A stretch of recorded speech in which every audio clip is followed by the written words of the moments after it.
In this video, I'm going to show you 3 rehab exercises that you can do for tennis elbow. Now, you don't have to be a tennis player to have this condition. Maybe you're someone that does a lot of gardening, or you're doing some sort of cutting, like maybe you're a hairdresser, or maybe you cook a lot. Any sort of repetitive motion can lead to inflammation here. So if you are feeling pain on the outside of your elbow, stay tuned for these exercises. Welcome to Fitness Integrated Science. I'm Lauren Irk, and I'm going to show you 3 exercises that you can do to help with tennis elbow. Now, for the first exercise, this is called wrist extension. I'm going to go over both the isometric phase, the body weight phase, and the loaded phase of the exercise. So the first thing we want to do is we want to place our forearm on some sort of a hard surface. This can be a table. I'm just going to use a yoga block so that it's really readily available. Start by letting that hand hang down in a position of flexion. Then as we work against gravity, we want to move the back of the hand into as much wrist extension as we have available. When we get to this position, we want to gently squeeze that muscle just a little bit and hold this anywhere from 5 to 6 seconds. Place the other hand on top if you like, so that you actually have something to press into, and then release it. Now, if you're already starting to feel pain and you're already starting to cramp, you either have gone too far into the position or you're using too much resistance, which a lot of times is the case. So for my second set, you may notice that you have more range of motion.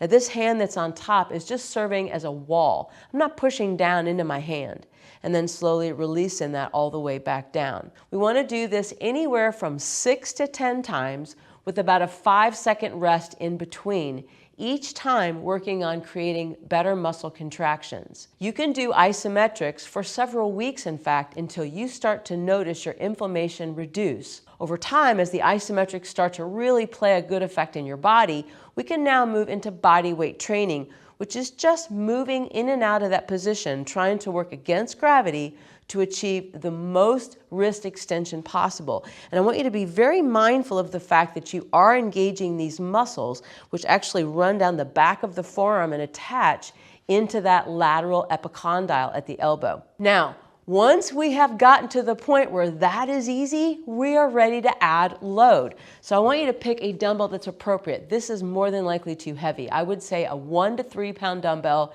is totally enough. So holding that dumbbell, then we're going to do the exact same thing. I start into flexion, and then I move into extension. Now, putting load directly on that tendon is going to help reduce inflammation on that lateral epicondyle at the elbow. But if we already start to notice that the weight that I've chosen does not allow me to get to my end range, I want to choose a lighter weight. After all, one of the reasons why we have this inflammation here is because something from the outside world, maybe it's speed, is causing us to bump into that range of motion. Now, a lot of times the reason we have pain here is because something else in the body is not doing its job. If you're noticing that shoulder trying to come forward and help, or you're noticing your spine start to twist to try to move that weight, that's an indicator that you have a full body issue going on, which is a lot of times the case.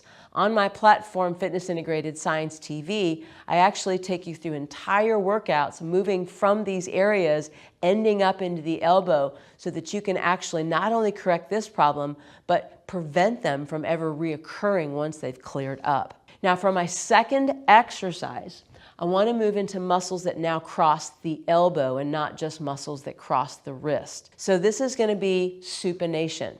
Now, supination is the movement of the palm up to the ceiling, which is what a lot of people memorize, but in reality, what it is a movement of bringing the 2 lower forearm bones, the radius and the ulna, side by side. Now, the radius is the bone that actually twists around the ulna, and it attaches right here at the base of the thumb. This radius, when it's beside the ulna, this is called supination. A lot of the muscles that attach here are going to attach along the back of that forearm, into that lateral epicondyle, along into that supinator ridge on the ulna, and also into that collateral radial ligament.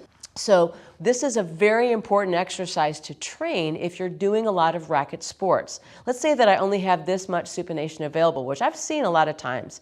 Then I'm going to place something underneath it so that I have something to block it, and then very lightly press the lateral aspect of my hand. We're going to call this the radial aspect of the hand. The thumb as well as the index finger into the back of the hand, and then release it. And I am feeling some great activation right across the forearm.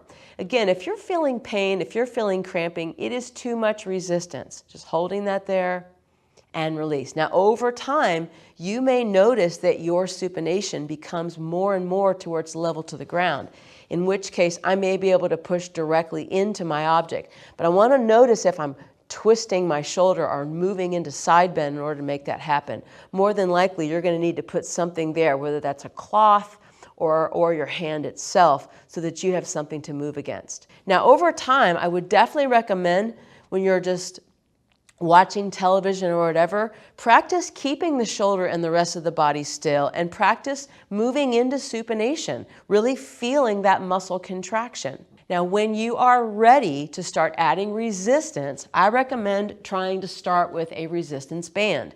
What I'm going to do is I'm going to take this band, I can double it up or go with one thickness, and I'm just going to bring my hand into a position of pronation, which is a crisscrossing of the bones, and hook that band right around the web space of the thumb. I'm just going to hold it here with my other hand.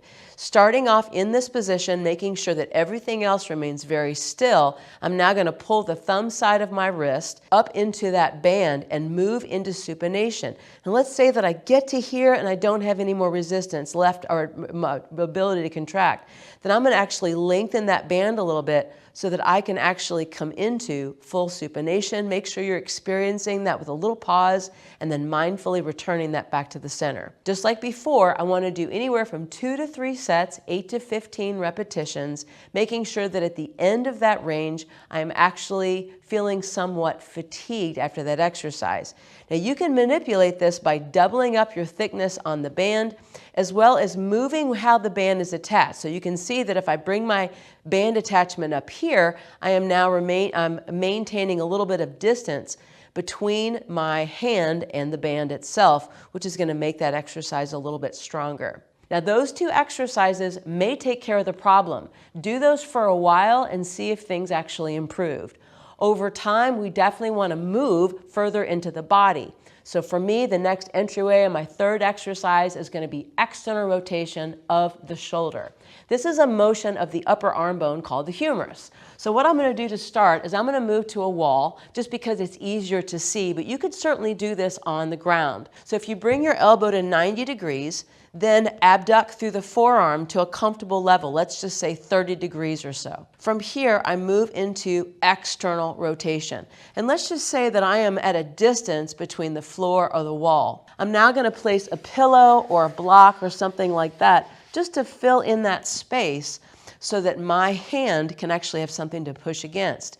Then in your mind, I want to focus on contracting into the back of that shoulder. We want to hold this anywhere from 5 to 6 seconds, no shaking or cramping, and then releasing that. And then we want to go into another one. From here, I may be able to move my upper arm bone into a little bit more abduction, which is going to change which set of fibers I am actually using in these externally rotated positions. And you got to figure if you're doing a racket sport, your arm is getting way up over your head. So it serves you well to move into these different positions all the way up as high as you can go, about every 15 degrees. Now, over time, you may notice that your movement going from in and outside is much better. You may notice that your scapular position starts to improve and you're not having to think about this during the day. When you're sitting around, your posture is a lot better. From there, we want to add some resistance. And the way that I'm going to start this is by taking a resistance band and attaching the band away from me. So finding a piece of furniture, something like that, where you can actually hook the band around is going to be a crucial thing to be able to do. I have bands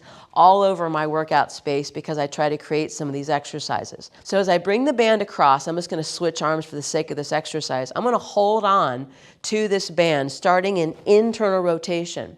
Then from there, I'm just going to move into external rotation to the greatest extent that I have, and then return to neutral. We want to make sure that we always have tension on the band, but we don't want to have so much tension at the end that I can't achieve my end range, because that's actually what's going to improve tennis elbow. Also, make sure your upper arm is not shifting forward and back, and you're not twisting through your trunk and spine. Now, over time, as you want to add different positions of abduction, you can actually change your orientation to this attachment. So for instance, I can move my elbow out to the side some, maybe 30 degrees, and then from here, I'm just shifting into that externally rotated position. And this is going to help to really strengthen different fibers of some of these muscles, such as the infraspinatus or the posterior deltoid, coming in from here maybe all the way into that 90-degree position, which is a great place to train if you like to play a lot of overhead sports, or maybe you just do a repetitive activity like painting when you're up over your head. This is actually going to help you improve the strength of some of these muscles that do this. Over time, you should notice your posture improving. You may even notice that your trunk rotation is improving. Now, if you would like more information on full programs on how to not only get rid of what's going on right now, but preventing this from coming back, I highly recommend taking a more holistic full body approach, which is really how muscles work. Head on over to Fitness Integrated Science TV, where I have whole programs designed to help to get rid of this problem and prevent them from coming back. If you have any questions, please leave them below, and also like and subscribe to this channel. If there's anyone that I can help, please forward this video, and I appreciate you watching. See you next time.